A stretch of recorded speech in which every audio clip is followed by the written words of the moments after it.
Funerals are incredibly important everywhere in the world, but in some part of the world they are done in the most creative, shocking and beautiful ways imaginable.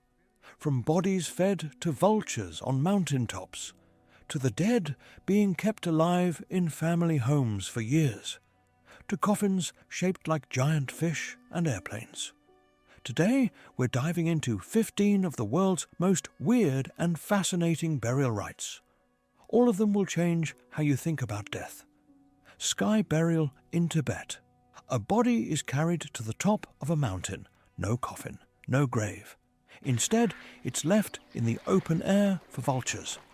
In Tibetan Buddhism, the body is just an empty vessel, so giving your body to feed the vultures? That's the ultimate act of generosity. For Tibetans, it's spiritually beautiful. And practical too. The frozen ground makes traditional burial nearly impossible. The hanging coffins of Sagada, Philippines. The Igorot people believe the higher your coffin, the closer you are to the spirit world. Imagine looking up at a cliff and seeing dozens of wooden coffins nailed directly into the rock, some dangling, some wedged into crevices. This practice is over 2,000 years old, and getting a coffin up there requires incredible teamwork, ropes, and courage. Famadihana in Madagascar, also known as the turning of the bones. Every 5 to 7 years, families dig up their ancestors. They wrap the bones in fresh silk cloth, spray them with perfume, and then they dance with them. Music playing. Food everywhere. It's a massive celebration. In Malagasy culture, death isn't the end of family bonds. After hours of celebration, the ancestors are reburied with fresh respect. Fantasy coffins in Ghana. Carpenters create personalized coffins that reflect the dead person's life. A fisherman? Buried in a giant fish. A pilot? A wooden airplane? There's a coffin for everyone. The coffin tells your story one last time, and Ghanaian funerals are huge social events. The Toraja people of Indonesia.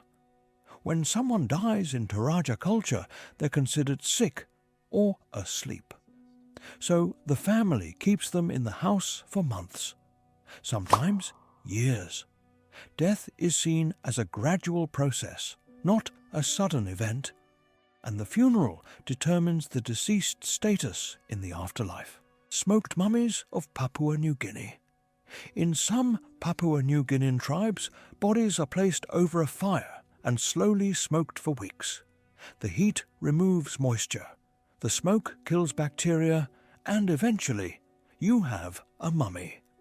These mummified ancestors are then displayed in sacred sites or kept by the family. Visible guardians watching over the living. The Fore tribe of Papua New Guinea. Until the 1960s, the Fore people practiced mortuary cannibalism. When someone died, family members would consume parts of the body out of love. It was believed to be the ultimate sign of respect. But tragically, this practice led to the spread of Kuru disease, a fatal brain disorder similar to mad cow disease.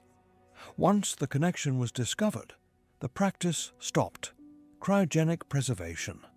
Companies like Alcor in Arizona will freeze your body, or just your head, at negative 200 degrees Celsius, with hope that future science will one day cure whatever killed you, and bring you back.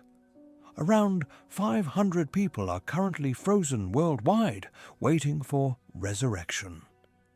Ash scattering in the Ganges River, India. For Hindus, the Ganges isn't just a river, it holds the power to liberate the soul. Bodies are cremated on massive funeral pyres along the riverbank. Then the ashes are scattered into the sacred waters. Hindus believe scattering ashes in the Ganges can break the cycle of death and rebirth. self-mummifying monks in Japan.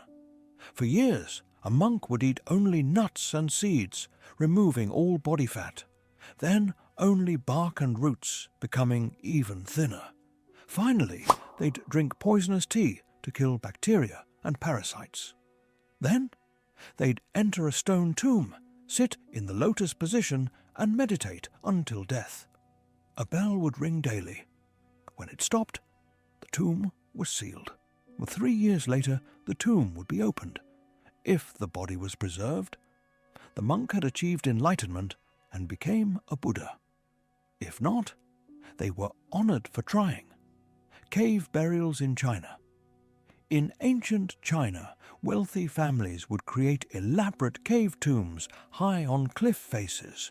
The higher the cave, the greater the honor. Height symbolized closeness to heaven. It also keeps spirits near the celestial realm. Some caves contain an entire family dynasties stacked vertically on a mountain. Vertical cemeteries in Brazil. In cities like Sao Paulo, land is running out. So Brazil built skyscrapers for the dead. High-rise cemetery towers holding tens of thousands of bodies. Sometimes 30 stories tall, air conditioning keeps everything preserved. The Capuchin catacombs in Sicily. 8,000 mummified bodies, dressed in their finest clothes, standing and hanging in underground tunnels. For over 400 years, families preserved their dead here. Priests, nobles, children, all displayed like a macabre museum. Death's most haunting gallery. Eternal reef burial. The cremated remains is mixed with concrete, moulded into artificial reef balls, then dropped into the ocean. Within months, coral attaches. Fish move in. Entire ecosystems form. You literally become an underwater habitat. You're not just buried at sea, you become the sea. Plastination. Imagine walking into a museum and seeing real human bodies, skinless to show every organ. They're real donated bodies, preserved by replacing all water and fat with plastic polymers. Every muscle, every nerve, every blood vessel, preserved forever. One thing is certain, you can actually sign up to be plastinated after death. These 15 burial rites show us death isn't just an ending. It's a doorway to belief, culture, love, and memory. Which burial practice surprised you the most? Let me know in the comments. And if you want to see more fascinating cultural deep dives, subscribe and hit that notification bell.